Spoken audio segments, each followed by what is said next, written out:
Chapter 1 শুরু হয় সেই জায়গা থেকে যেখানে কান্তারা মুভি শেষ হয়েছিল। এখানে আমরা শিবার ছেলেকে দেখতে পাই। শিবার ছেলে সেই স্থানে দাঁড়িয়ে আছে যেখান থেকে শিবা অদৃশ্য হয়ে গিয়েছিল। শিবা গ্রামের লোকদের জিজ্ঞেস করে, আমার বাবা কেন এই জায়গাতে অদৃশ্য হয়ে গিয়েছিল? গ্রামের লোকেরা জানায় এর পেছনে লুকিয়ে আছে শত শত বছর ধরে চলে আসা এক ইতিহাস। গ্রামের লোকেরা শিবার ছেলেকে তাদের পূর্বপুরুষদের গল্প বলতে শুরু করে। শিবার পূর্বপুরুষরা যে জঙ্গলে বাস করত সে জঙ্গলকে বলা হতো কান্তারা। এখানে বসবাসকারী লোকদের কান্তারা সম্প্রদায় নামে পরিচিতি ছিল। কান্তারায় এক অদ্ভুত দৈবিক বিরাজ করত। সে সময় কান্তারা জঙ্গল অনেক বেশি মূল্যবান প্রাকৃতিক সম্পদে ভরপুর ছিল, আর এসবের উপর নজর ছিল কান্দব বংশের রাজার। সে সময় কান্দব বংশের রাজারা এই অঞ্চল শাসন করত। কান্দব রাজা ছিল অত্যন্ত নৃশংস। প্রজাদের উপর প্রচুর নির্যাতন এবং নিপীড়ন চালাতো। কোনো জিনিস রাজার ভালো না লাগলে রাজা সেটা একদমই শুনত না, আবার কোনো জিনিস ভালো লাগলে সেটা সাথে সাথে দখলে নিয়ে নিত। একবার কান্তারা জঙ্গলের এক মেয়ের অদ্ভুত একটা পাথর খুঁজে পায়। জঙ্গলের লোকেরা ভাবতে শুরু করে এই পাথর কোনো সাধারণ পাথর না, এর মধ্যে অবশ্যই কোনো না কোনো দৈবিক শক্তি রয়েছে। তাই জঙ্গলের লোকেরা সাথে সাথে ওই পাথরের পূজা করা শুরু করে দেয়। দূর থেকে এসব দেখছিল রাজা। যেহেতু পাথরটা মূল্যবান তাই এটা তো রাজার নেওয়া চাই। রাজার নির্দেশে ওই মুহূর্তেই রাজার সৈন্যরা লোকগুলোকে প্রাণে মেরে ফেলে আর পাথরটা নিয়ে নেয়। সাধারণ জনগণ ছিল রাজার কাছে খেলার পুতুলের মতো। ইচ্ছে হলেই তাদেরকে মারত, ইচ্ছে হলেই নির্মম কোনো শাস্তি দিত। একদিন রাজা দেখে ভৈরবা নামের এক বৃদ্ধ ব্যক্তি মাছ ধরছে। কোনো কারণ ছাড়াই রাজা তাকে হত্যা করার আদেশ দেয়, তবে পানি থেকে দূরে নিয়ে গিয়ে তাকে হত্যা করতে বলে। সৈন্যরা যখন ভৈরবাকে টেনে নিয়ে যাচ্ছিল তখন তার কাপড়ের ভেতর থেকে কিছু মূল্যবান জিনিস বের হয়ে আসে। এসব দেখে রাজা হতবাক হয়ে যায়, কারণ এই জিনিসগুলো সহজে কোথাও পাওয়া যায় না। রাজা ভৈরবাকে জিজ্ঞেস করে, এসব তোমার কাছে কিভাবে এলো? ভৈরবা বলে, কান্তারা জঙ্গলে পেয়েছে। ভৈরবা কান্তারা জঙ্গলেরই বাসিন্দা।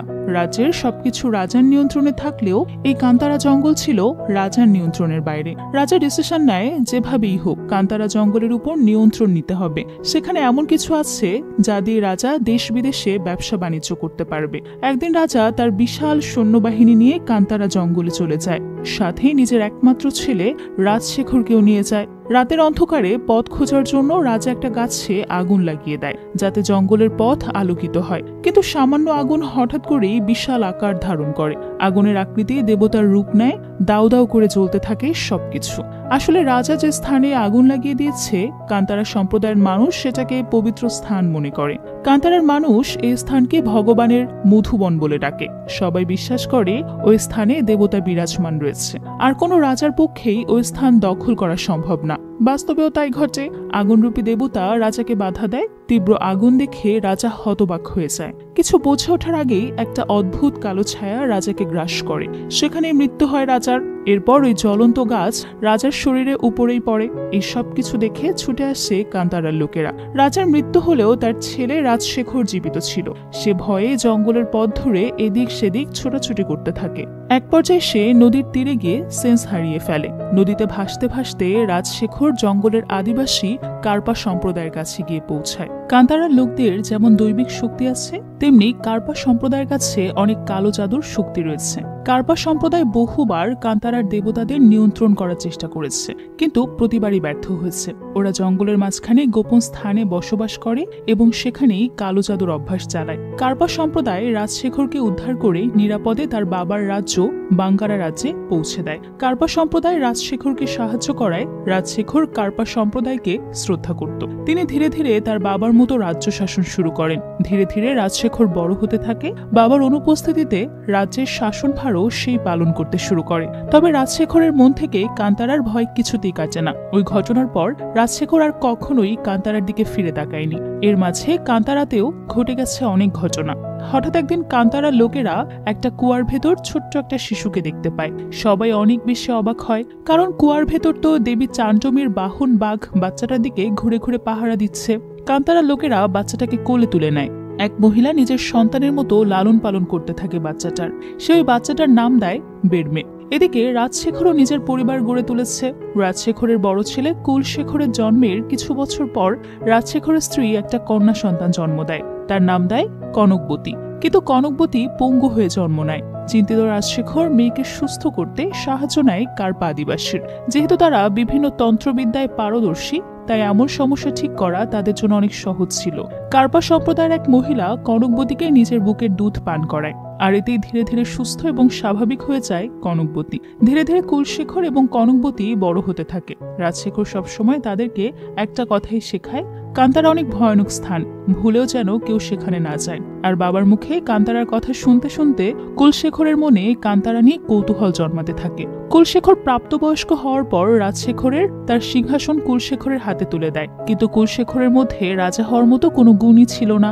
কুলশেখর স্বভাবে ছিল রাজশেখরের একদম বিপরীত। সে তার দাদার মতো অত্যন্ত হিংস্র আর অহংকারী। সে মানুষকে মানুষ বলে মনে করত না। তবুও রাজশেখর পুরো রাজ্য কুলশেখরের হাতে তুলে দেয়, শুধুমাত্র কান্তারা থেকে দূরে থাকতে বলে। কারণ কান্তারায় রাজশেখর তার বাবাকে হারিয়েছে, তাই সে চায় না এক স্থানে গিয়ে তার সন্তানেরও কোনো ক্ষতি হয়ে যাক। কিন্তু রাজ্যের দায়িত্ব পেয়ে কুলশেখর আরো বেশি উগ্র হয়ে উঠছে। বাবার নিষেধ অমান্য করে সে কিছু সৈন্যবাহিনী নিয়ে চলে যায় কান্তারা জঙ্গলে। সাথে যায় কুলশেখরের মন্ত্রী যোগেন্দর। কুলশেখরের সাথে যোগেন্দরের সম্পর্ক বন্ধুত্বপূর্ণ।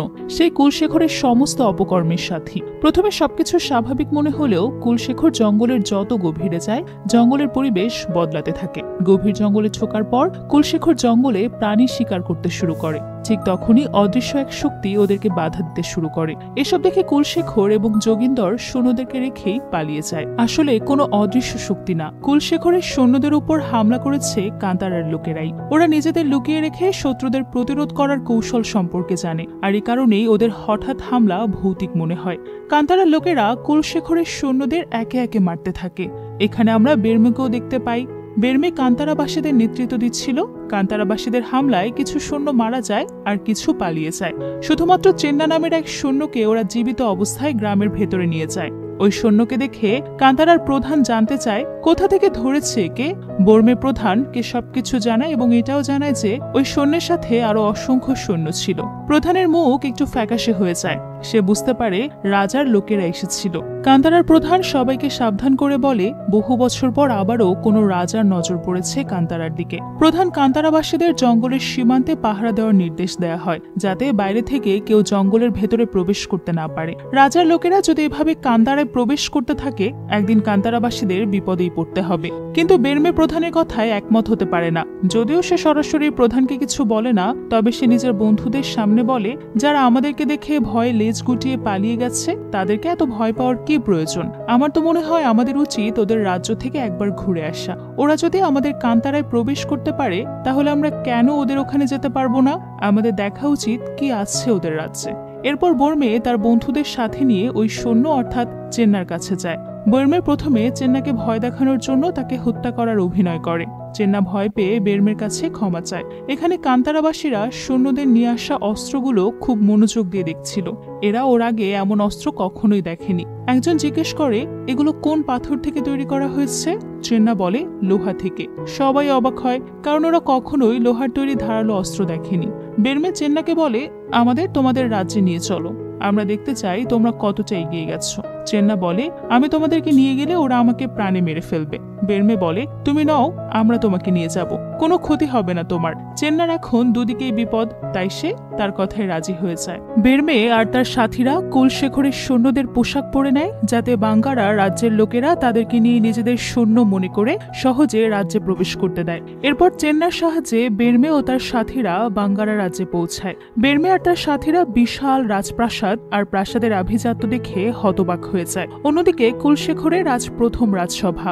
সবাই কুলশেখরের জন্য অপেক্ষা করছিল, কিন্তু কুলশেখর নিজের অন্দরমহলে মদ পান করে মেয়ে নিয়ে ফুর্তি করছিল। কোন রকম চোখ মুখ ধুয়ে সে রাজসভায় চলে যায়, কিন্তু তার নেশার ঘোর এখনো কাটেনি। সে অসংলগ্ন আচরণ করতে শুরু করে, যা দেখে সবাই বুঝে যায় কুলশেখর রাতভর নেশা করেছে। অন্যদিকে বেরমে আর তার সাথীরা প্রথমবার তখনও রাজপ্রাসাদের আশেপাশেই ঘুরে বেড়াচ্ছিল।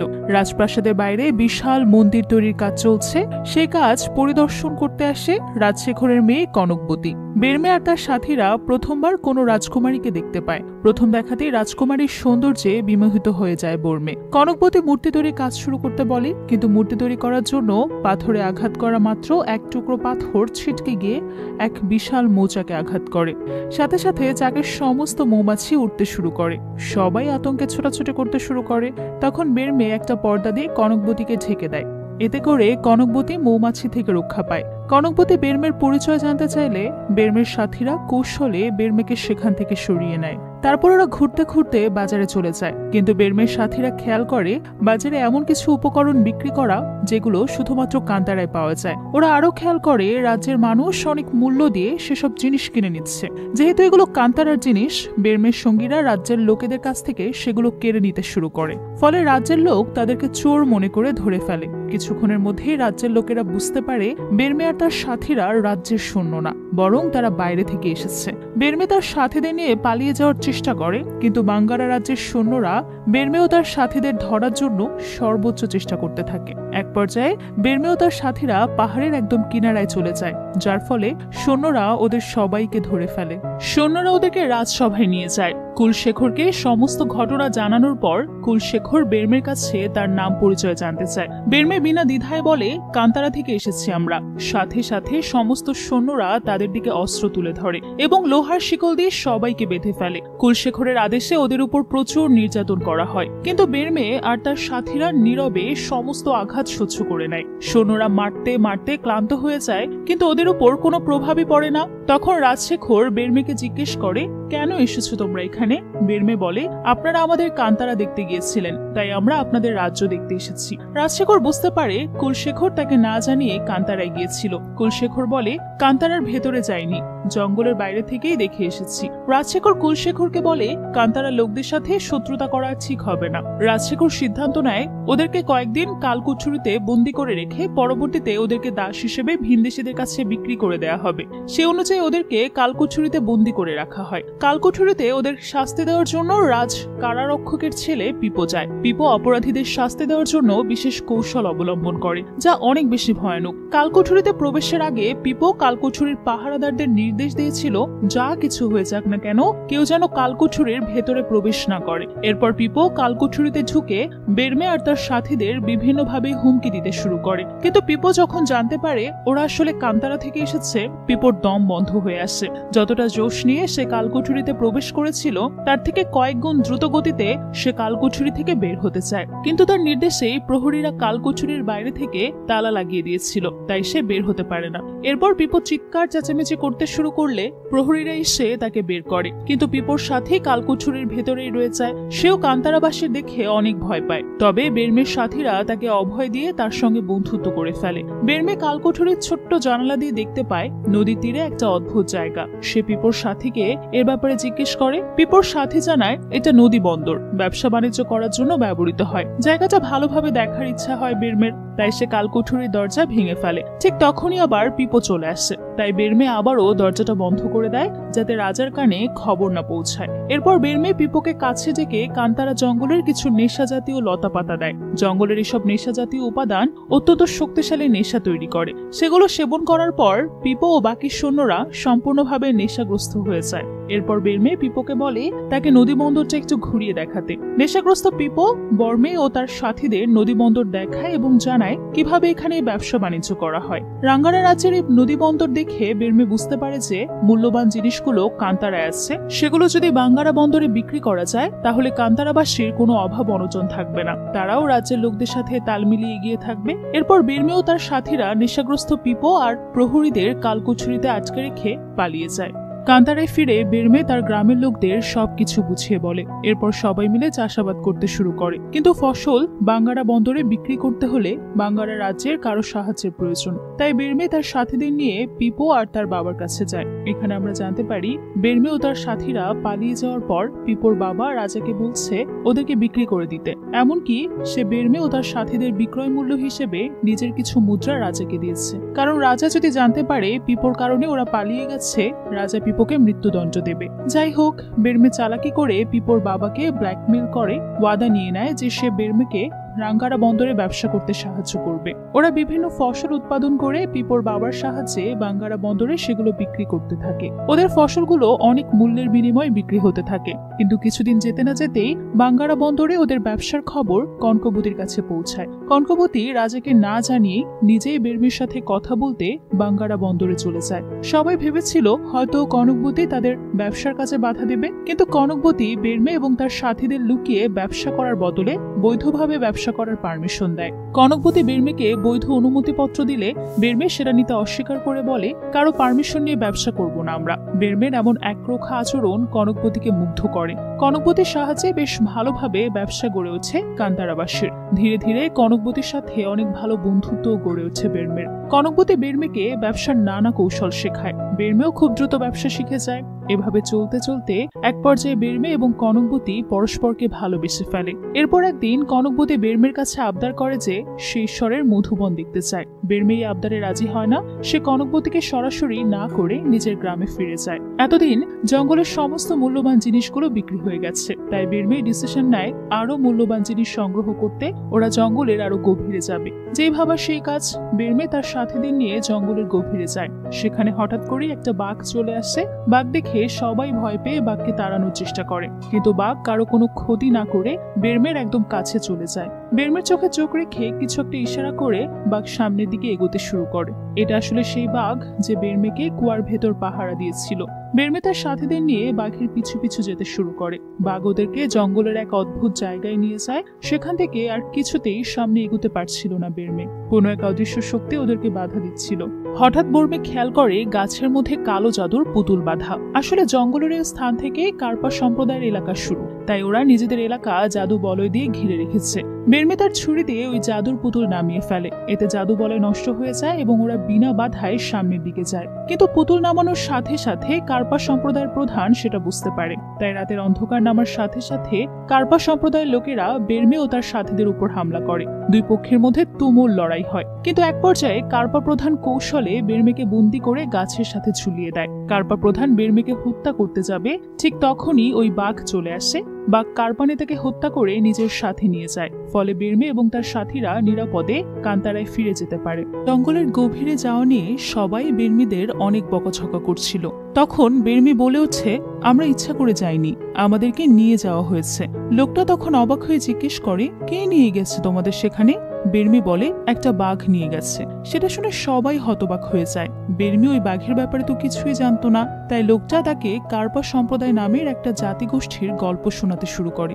বহু বছর আগে কার্পা সম্প্রদায়ের লোকেরা এসে তাদেরকে রিকোয়েস্ট করে বলেছিল যে বন্যায় তাদের গ্রাম ধ্বংস হয়ে গেছে, তাই তারা ঈশ্বরের মধুবনে একটু আশ্রয় নিতে এসেছে। কান্তারার লোকেরা তখন ইমোশনাল হয়ে তাদেরকে আশ্রয় দিয়ে দেয় ঠিকই, কিন্তু তারপরেই কার্পার লোকদের আসল উদ্দেশ্য সামনে আসে। তারা এই জঙ্গলের বিশেষত্ব সম্পর্কে জানতো, তবে তারা ঈশ্বরের মধুবন দখল করতে আসেনি। তারা এসেছিল ওই বনে প্রতিষ্ঠিত দেবতাদেরকে বশ করতে। তারা কালো জাদু এবং শয়তানি শক্তির পূজারী ছিল। নিজেদের এই জঘন্য উদ্দেশ্য সাধনের জন্য তারা ওই জঙ্গলের ভেতর জাদুটোনা করতে শুরু করে।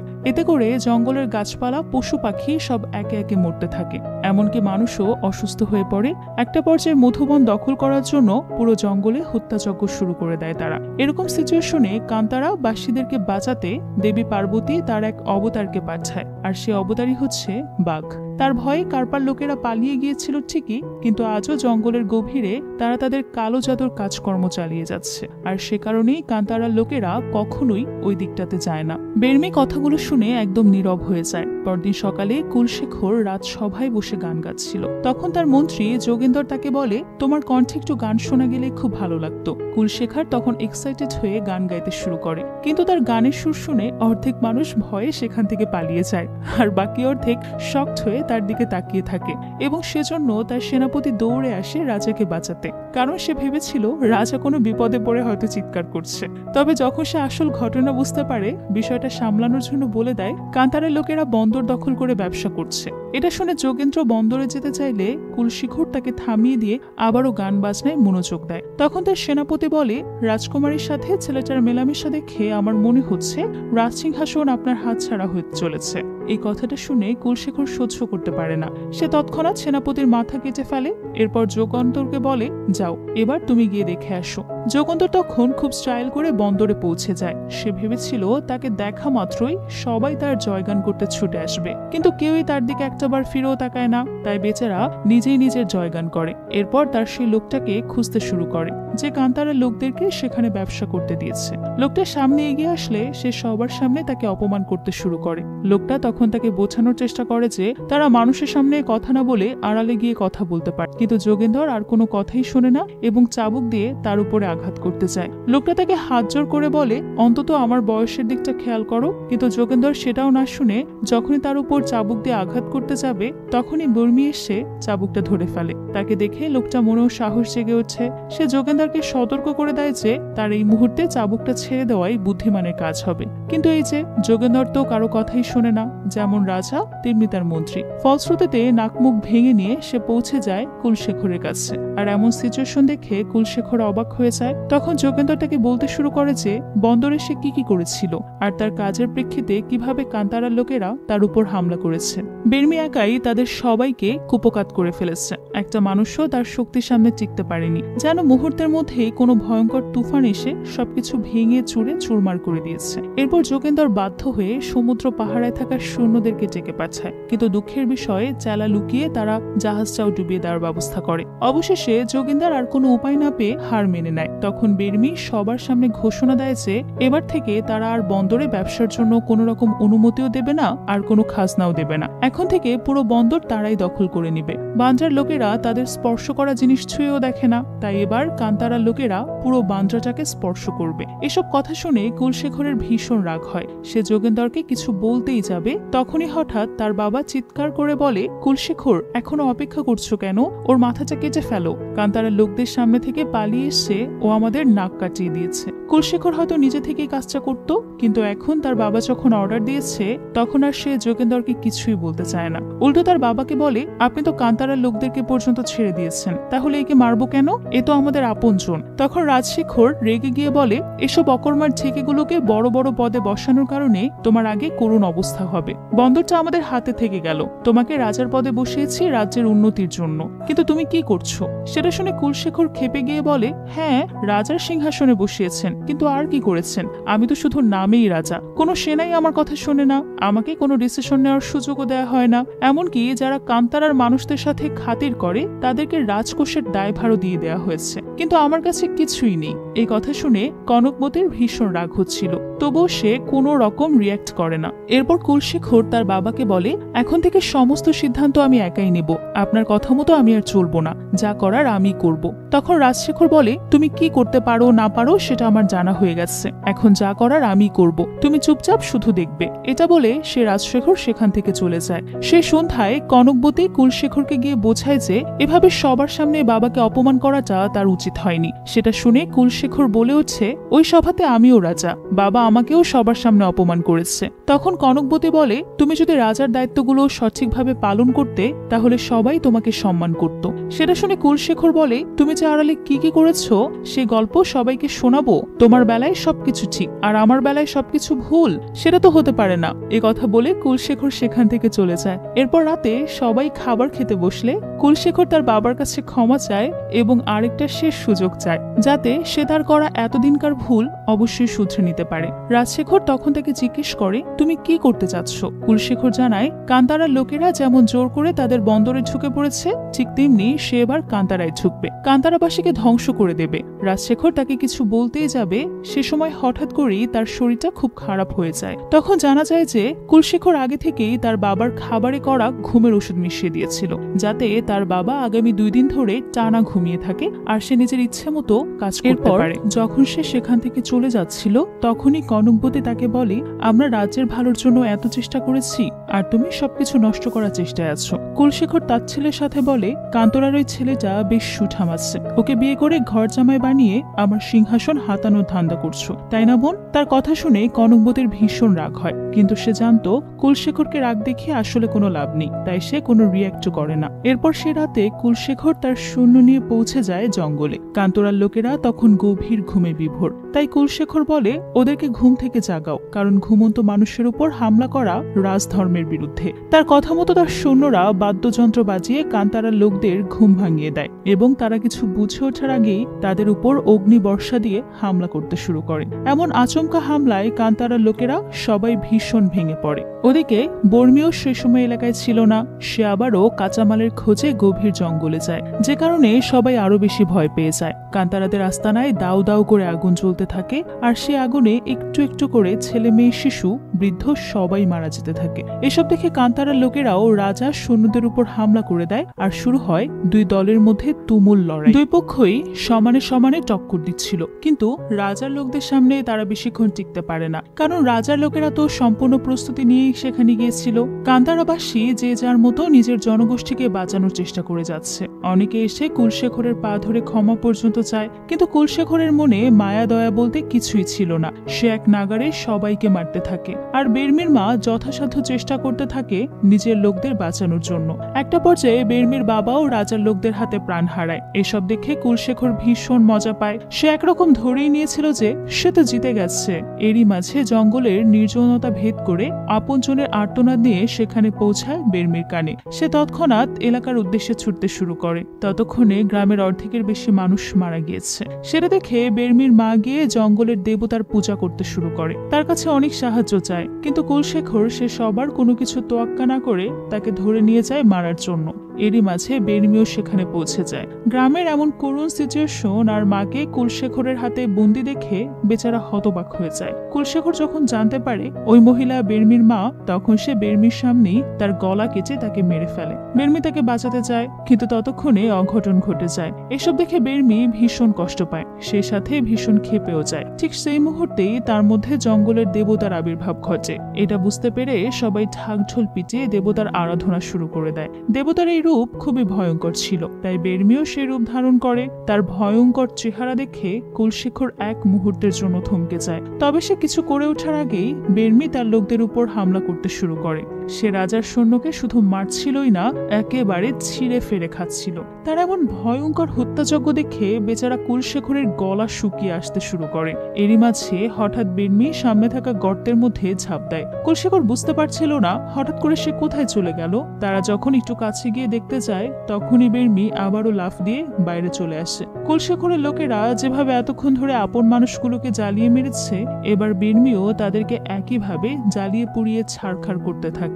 দেখতে দেখতে কুলশেখরের সব সৈন্য শেষ হয়ে যায়। এরপর যখন তার নিজের পালা আসে, তখন সে সাহস দেখিয়ে বেরমির উপর অ্যাটাক করতে যায়, কিন্তু বেরমি তার উপর হামলা করে তাকে কামড়ে মেরে ফেলে, যেন কোনো মানুষ না, দৈত্য বা রাক্ষস হামলা করেছে। তবুও যেন বেরমির রাগ শান্ত হচ্ছিল না। তখনই এক সাধু এসে তার মাথায় হাত রাখলে সে তৎক্ষণাৎ সেন্সলেস হয়ে যায়। পরদিন সকালে তার সেন্স ফিরলে তার বন্ধুরা তাকে গ্রামের অবস্থা দেখাতে নিয়ে যায়। যারা বেঁচে ছিল তারা তখন পর্যন্ত আগুন নেভানো এবং আহতদের চিকিৎসা করার চেষ্টা চালাচ্ছে। পাশেই পড়েছিল লাশের একটা বিশাল স্তূপ। এসব দেখে বেরমি ভীষণ ভেঙে পড়ে। এরই মাঝে নতুন সৈন্যরা গিয়ে জঙ্গলের ভেতর থেকে কুলশেখরের লাশটা উদ্ধার করে নিয়ে আসে রাজমহলে। ভাইয়ের নিথর শরীরটা দেখে কনকবতী ভীষণ কষ্ট পায়। রাজশেখর তো গভীর ঘুমে মগ্ন, তাকে কোনোভাবেই উঠানো যাচ্ছিল না। তাই কনকবতী নিজেই তার ভাইয়ের শেষকৃত্যের ব্যবস্থা করে। 2 দিন পর রাজার ঘুম ভাঙলে ছেলের রক্তমাখা মুখটা দেখে সে সবকিছু বুঝে যায়। ছেলের মৃত্যু সে কোনোভাবেই মেনে নিতে পারে না। রাগের মাথায় সে লোকটাকে মেরে ফেলে যে কুলশেখরকে কান্তারাদের বিরুদ্ধে যুদ্ধ করার বুদ্ধি দিয়েছিল। এরই মাঝে রাজপুরোহিত নতুন শিবলিঙ্গ প্রতিষ্ঠা করার জন্য সেটা পানির নিচ থেকে উঠিয়ে দেখে শিবলিঙ্গতে ফাটল ধরেছে। এটা দেখে সে ভীষণ ভয় পায়। সে তৎক্ষণাৎ বিষয়টা গিয়ে রাজশেখরকে জানায়। কথাটা শুনে রাজশেখর নিজেও খুব টেনশনে পড়ে যায়। সে কনকবতীকে নিয়ে একটা মহা সাধকের কাছে যায়। সে রাজশেখরকে বলে, তোমরা জঙ্গলে গিয়ে ঈশ্বরের ভূমিতে মৃত্যুতাণ্ডব চালিয়েছ, তাহলে সে কিভাবে তোমার রাজ্যে শান্তিতে প্রতিষ্ঠিত হবে? যতক্ষণ না তোমরা তোমাদের এই ভুলের জন্য প্রায়শ্চিত্ত করছো, ততক্ষণ তোমরা শিবলিঙ্গ প্রতিষ্ঠা করতে পারবে না। রাজশেখর তখন এটা ভেবে চিন্তায় পড়ে যায় যে তারা প্রায়শ্চিত্ত করবেটা কিভাবে। যে আসল অঘটন ঘটিয়েছিল সে তো আর বেঁচে নেই। অনেক ভাবনা চিন্তার পর কনকবতী একটা ডিসিশন নেয়। এদিকে কান্তারাবাসী আবারও তাদের ঘরবাড়ি তৈরি করায় ব্যস্ত হয়ে পড়ে। এরই মাঝে একজন লোক কাঁদতে কাঁদতে বেরমিকে বলে, আমাদের জীবনটা কি কোনো মানুষের জীবনের মধ্যে পড়ে? আমাদেরকে বেঁচে থাকার কোনো অধিকার নেই? ওই লোকগুলো যখন ইচ্ছে আসবে আর আমাদের শিকার করে নিয়ে চলে যাবে। এভাবে বেঁচে থাকার শক্তি আর আমাদের মধ্যে নেই। তখন বেরমি তাকে সাহস দিয়ে বলে,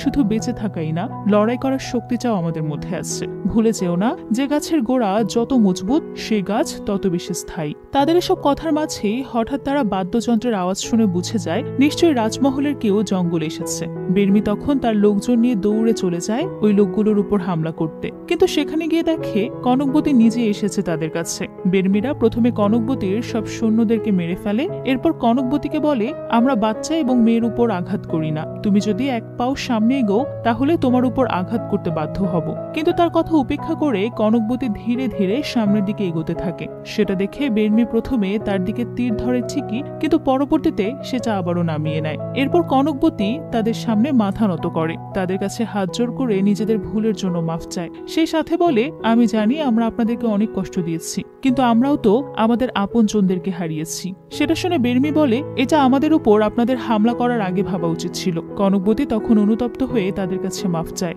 এবং তাদেরকে রিকোয়েস্ট করে যেন তারা জঙ্গলের দেবতাদের নিয়ে বান্দ্রায় প্রতিষ্ঠিত হয়। এতে করে শিব এবং পার্বতীর জঙ্গলের রূপ একসঙ্গে থাকতে পারবে আর দেশে সমৃদ্ধি আসবে। সেই সাথে কুলশেখর জঙ্গলের উপর হামলা করে যে অন্যায় করেছে তার প্রায়শ্চিত্ত করা হবে। কিন্তু বেরমি তাতে রাজি হয় না। সে বলে ওঠে, তোমাদের মতো অত্যাচারীদের এলাকায় আমাদের দেবতা কখনোই প্রতিষ্ঠিত হবে না। সেটা শুনে কনকবতী বলে ওঠে, কথাটা তুমি বলছো নাকি তোমার দেবতা? বেরমি তখন আর কিছুই বলার সুযোগ পায় না, কারণ দেবতার ইচ্ছের উপরে তো আর কারো হাত নেই। অনেক ভাবনা চিন্তার পর তাদের নেতা কনকবতীর কথা মেনে নিতে রাজি হয়। বেরমিও তখন তার কথা মেনে নেয় এবং পরদিন শিবলিঙ্গের স্থাপনার সময় সে নিজেই জঙ্গলের দেবতাকে সসম্মানে নিয়ে গিয়ে বান্দ্রায় প্রতিষ্ঠিত করে। পুরো সাম্রাজ্য তখন উৎসবে মেতে ওঠে। বান্দ্রা এবং কান্তারাবাসীরা সবাই ভীষণ খুশি ছিল।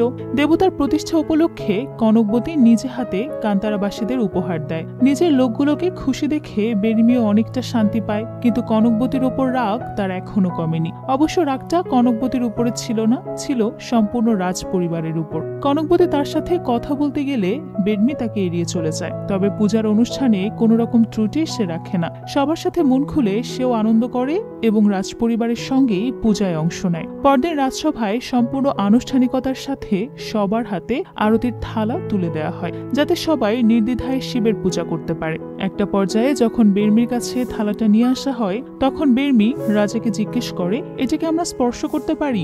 রাজা অনুমতি দিলে সে পূজার থালাটা নিয়ে নেয়। এরপর কনকবতী তাদের কথায় সম্মান রেখে পূজায় অংশ নেওয়ার জন্য বেরমিকে ধন্যবাদ জানায়। তখন বেরমি বলে, সুন্দর এবং ভদ্রভাবে বললে আমরা সবকিছু দিতে প্রস্তুত। সেটা শুনে রাজশেখর বলে, আমি জানি, তাই আমি তোমার কাছে খুবই নম্রতার সাথে একটা জিনিস চাই। তবে তার কিছু বলার আগেই বেরমি বুঝে গিয়েছিল সে কি চাচ্ছে, তাই সে রাজশেখরকে বলে, সমস্যা নেই, বন্দর আমরা দখলে রাখবো না, ওটা শুধুমাত্র আমাদের ব্যবসার জন্য প্রয়োজন, রাজত্বের জন্য না। ওটা আপনাদেরই থাকবে। তবে তার পরিবর্তে আপনাদের কেউ একটা জিনিস দিতে হবে। যাদেরকে এ পর্যন্ত অন্যায়ভাবে বন্দী করে রেখেছেন তাদের সবাইকে মুক্ত করে দিতে হবে। রাজশেখর খুশি মনে তার কথা মেনে নেয়। এরপর মুক্ত হওয়া লোকগুলোকে নিয়ে বেরমি খুশি মনে তার আস্তানায় ফিরে আসছে। এরপর এক রাতে হঠাৎ করে একটা ছোট্ট প্রাণীর শব্দে রাজশেখরের ঘুম ভেঙে যায়। সেই প্রাণীটাকে ফলো করতে করতে পৌঁছে যায় রাজ দরবারে। সেখানে তার জন্য অপেক্ষা করছিল এক বুড়ো তান্ত্রিক। সে রাজশেখরকে বলে, রাজ্যের শান্তির কথা ভেবে ওই কান্তারা নামক শত্রুদের সাথে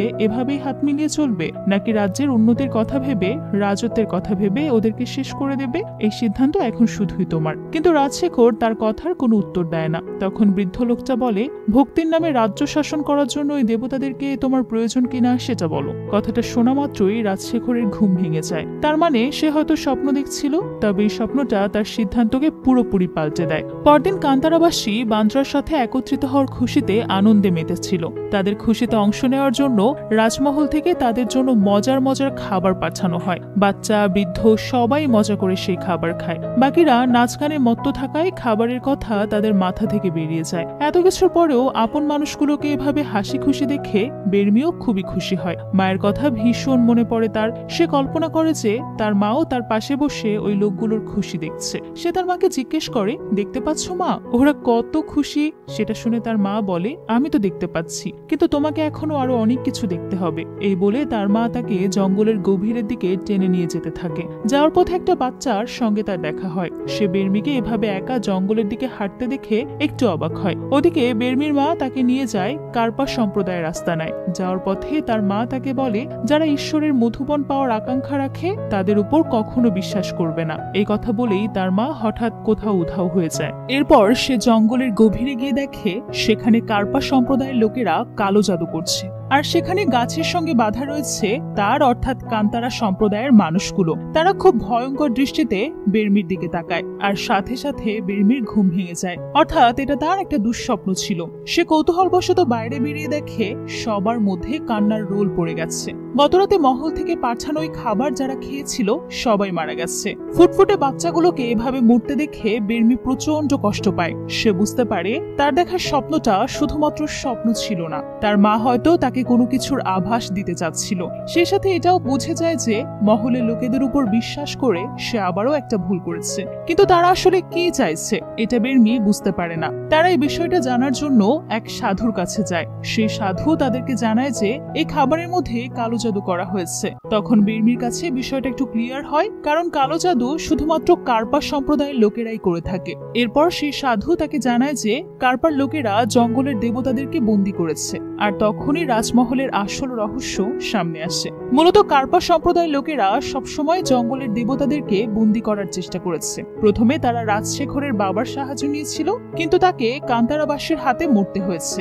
বাবার মৃত্যুতে রাজশেখর এতটাই ভয় পেয়ে যায় যে সে আর কখনোই কান্তারাবাসের দিকে চোখ তুলে তাকানোর সাহস পায়নি। তাই কার্পার লোকেরা ভেবেছিল রাজশেখরের ছেলেকে তারা তাদের স্বার্থ সিদ্ধি করবে, কিন্তু কুলশেখরকে দিয়েও তো কোনো আশা ছিল না। সে তো রাজা নামের একটা কলঙ্ক ছিল মাত্র। তাই তারা রাজশেখরের মেয়ে কনকবতীকে টার্গেট করে। কনকবতী পঙ্গু হয়ে জন্ম নিয়েছিল। তখন কার্পা সম্প্রদায়ের একটা লোক এসে বলে, ওকে আমাদের কাছে কিছুদিন লালন পালন হতে দিন, আমরা ওকে সুস্থ করে তুলবো। রাজশেখর এমনিতেও আশা ছেড়ে দিয়েছিল, তাই সে লোকটার কথা মেনে নিয়ে নিজের মেয়েকে তাদের হাতে তুলে দেয়। এরপর ওই মহিলাটা যখন কনকবতীকে তার বুকের দুধ খাওয়ায়, তখনই সাথে সাথে কনকবতীর পঙ্গু পাটা নড়ে উঠছে। এরপর থেকে তার পুরো ছোটবেলাটা কাটে কার্পা সম্প্রদায়ের সাথে। বড় হতে হতে সে সম্পূর্ণ সুস্থ হয়ে যায় এবং মোহনীয় সুন্দরী হয়ে ওঠে। একটু বড় হওয়ার পর সে রাজমহলে ফিরে আসে ঠিকই, কিন্তু সে যে এখনো কার্পার লোকেদের সঙ্গে জড়িত আছে এটা রাজশেখর জানতো না। বেরমিকে কনকবতীর ভালোবাসা, তার কাছে যাওয়া, এই সবকিছুই ছিল একটা ভেবে চিন্তে ঠান্ডা মাথার প্ল্যান। আরো ইন্টারেস্টিং বিষয় হলো কুলশেখর যতবারই কান্তারার বিরুদ্ধে লড়াই করতে চেয়েছে ততবারই কনকবতী কৌশলে তাকে উস্কে দিয়েছে, যাতে একটা পর্যায়ে কুলশেখর কোনো বড় বোকামি করে ফেলে আর কনকবতী সেটার সাহায্যে সবকিছু তার পরিকল্পনা মতোই করে ফেলতে পারে আর কান্তারাবাসীদেরকে ফাঁসাতে পারে। সবকিছু ঠিক তার পরিকল্পনা অনুযায়ী হয়। কুলশেখর মারা যায় এবং সে অজুহাতে কনকবতী কান্তারাবাসীদেরকে ফাঁসিয়ে ঠিকই তাদের দেবতাদের হাসিল করে নেয় এবং কার্পার লোকেরা তাদেরকে বন্দী করে ফেলে। কনকবতী যখনই সবকিছু রাজশেখরকে জানায়, রাজশেখর নিজেও হতবাক হয়ে যায়। সে রেগে গিয়ে বলে, তুমি যা যা বলেছ আমি সব করেছি, কিন্তু এখন আমি আমার ছেলের মৃত্যুর প্রতিশোধ নিতে চাই, আমি ওদেরকে শেষ করে দেব। তখনই কার্পা সম্প্রদায়ের লোকেরা এসে রাজসভায় ভিড় জমায়। তাদের নেতা রাজশেখরকে বলে, তোমার মধ্যে এতটা পাওয়ার নেই। রাজশেখর তখন অবাক হয়ে জিজ্ঞেস করে, তাহলে কার মধ্যে আছে সেই শক্তি? নেতা তখন ইশারা করে কনকবতীকে দেখায়, কারণ যে মেয়েটা জন্মের পর থেকে হাত পা নাড়াতে পারতো না সে এখন রাজসিংহাসনে বসে আছে।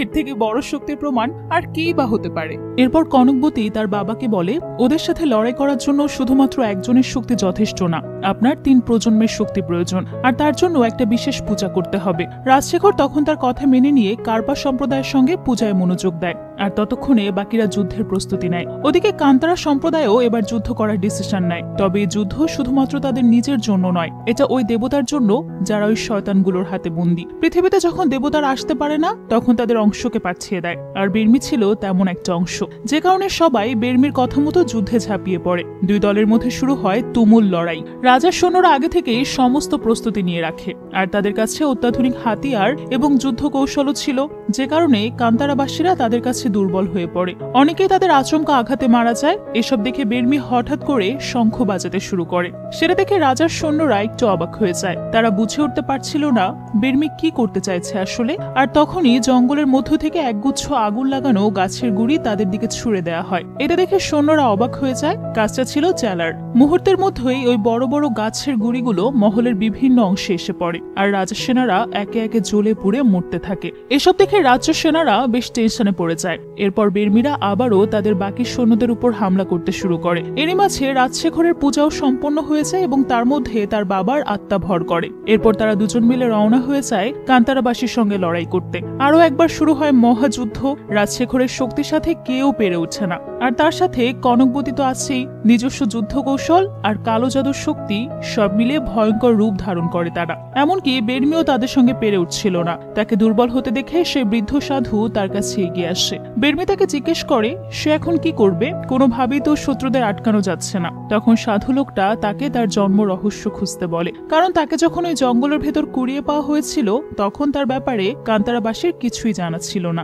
কথা বলে লোকটা চলে যায় রাজশেখরকে আটকাতে, আর সেই সুযোগে বেরমি চলে যায় তার জন্মের রহস্য খুঁজতে। হাঁটতে হাঁটতে সে জঙ্গলের অনেকটা গভীরে চলে যায়। বৃদ্ধ লোকটা তাকে বলেছিল গঙ্গার জল তাকে পথ দেখাবে, তাই সে গঙ্গার জলের অনুসরণ করতে করতে পৌঁছে যায় একটা বিশাল গাছের সামনে। সেই গাছের কোটরে ঢুকতেই সে দেখা পায় ওই জঙ্গলের আসল দেবতার। এরই মাঝে এক ভয়ঙ্কর আওয়াজ শুনে বেরমি ঘাবড়ে যায়। সে তৎক্ষণাৎ ওই আওয়াজটাকে অনুসরণ করতে করতে সামনের দিকে এগোলেই এক ভয়ঙ্কর রাক্ষসের দেখা পায়। তার মানে জঙ্গলে যে ব্রহ্মদত্তের গল্প সবাই শুনেছে সেটা মিথ্যা না, আসলেই ব্রহ্মদত্ত সেখানে আসছে। সে কিছু বুঝে ওঠার আগেই ব্রহ্মদত্ত তার উপর অ্যাটাক করে দেয়। বেরমি কোনোভাবেই তার সঙ্গে পেরে ওঠে না। লড়াইয়ের একটা পর্যায়ে সে পৌঁছে যায় একটা উঁচু পাহাড়ে। সেখানে এক জাগ্রত শিবলিঙ্গ স্থাপন করা ছিল। দত্ত বেরমিকে সেখান থেকে ফেলে দিতে চাইলে বেরমি অলৌকিকভাবে একটা ত্রিশূলের সাহায্য নিয়ে নিজের জীবন বাঁচায়। আর তখন ওই শিবলিঙ্গের সাথে থাকা সাপটা এসে তার গলা এমন ভাবে পেঁচিয়ে বসে যেন সে নিজেই শিবের অংশ। এটা দেখে দত্ত হতবাক হয়ে যায়। সে বুঝতে পারে বেরমি আসলেই শিবের অংশ, তাই সে বেরমির সামনে মাথা নত করে ফেলে। ততক্ষণে কনকবতীরা ওই বৃদ্ধ সাধুকে মেরে ফেলেছে। তারপর তারা বেরমিকে খুঁজতে শুরু করে, আর তখনই হঠাৎ একটা আগুনের গোলা এসে রাজার সৈন্যদেরকে এক নিমিষেই শেষ করে দেয়। তারপর বেরমি অগ্নিরূপে প্রকট হয় তাদের সামনে। তাকে দেখে কনকবতী আর রাজা একেবারে হতবাক হয়ে যায়, আর বাকিরা হাত জোর করে প্রণাম করতে শুরু করে। সেটা দেখে কার্পা নেতা বলে এটা আমার শিকার। এই বলে সে যখন দেবতার উপর হামলা করবে তখনই অবতার থেকে সেই বাঘ এবং বেরমি দুজনেই বের হয়ে আসে কনকবতীর উপর হামলা করার জন্য।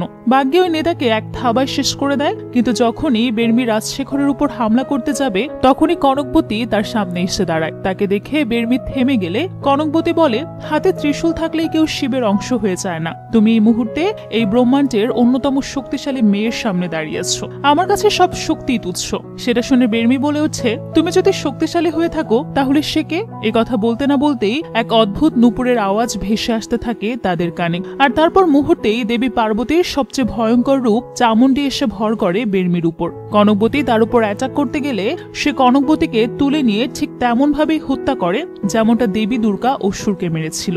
এটা দেখে রাজশেখর তার উপর হামলা করতে গেলে বেরমি তাকেও ত্রিশূলের আঘাতে শেষ করে দেয়। সবাইকে শেষ করার পর কান্তারাবাসী বেরমিকে চামুন্ডি রূপে সাজিয়ে তার পুজো করে। পুজো শেষে বেরমি আবারও সামনে থাকা ওই গর্ত অর্থাৎ কুয়োর মধ্যে ঝাঁপ দিয়ে গায়েব হয়ে যায়। এই গল্পটা শোনার পর ওই কিশোর ছেলেগুলো জিজ্ঞেস করে তাহলে সেই কুয়োটা কোথায় গেল, কারণ তখন সেখানে কোনো কুয়ো ছিল না। তখন কান্তারা সে লোকটা বলে সেটা আরেকদিন বলবো। আর এই অসম্পূর্ণ মুহূর্তের মধ্য দিয়ে আজকের এই অসাধারণ গল্পটা শেষ হয়ে যায়।